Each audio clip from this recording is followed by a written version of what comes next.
अपने पति से आग्रह किया कि वह उसकी 6 कमियां बताए जिन्हें सुधारने से वह बेहतर पत्नी बन जाए। पति यह सुनकर हैरान रह गया और असमंजस की स्थिति में पड़ गया। उसने सोचा कि मैं बड़ी आसानी से उसे 6 ऐसी बातों की सूची थमा सकता हूँ जिनमें सुधार की जरूरत थी, और ईश्वर जानता है कि वह ऐसी 60 बातों की सूची थमा सकती है जिनमें मुझे सुधार की जरूरत थी। परंतु पति ने ऐसा नहीं किया और कहा, मुझे इस बारे में सोचने का समय दो, मैं तुम्हें सुबह इसका जवाब दे दूंगा।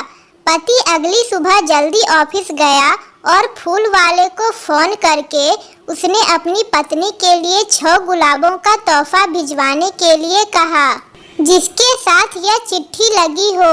मुझे तुम्हारी 6 कमियां नहीं मालूम जिनमें सुधार की जरूरत है।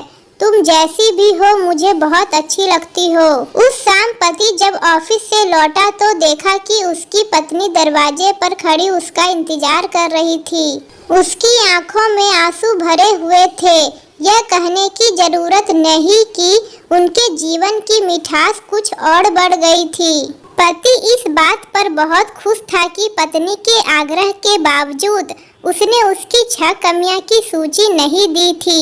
इसलिए यथासंभव जीवन में सहारना करने में कंजूसी ना करे और आलोचना से बचकर रहने में ही समझदारी है। जिंदगी का ये हुनर भी आजमाना चाहिए।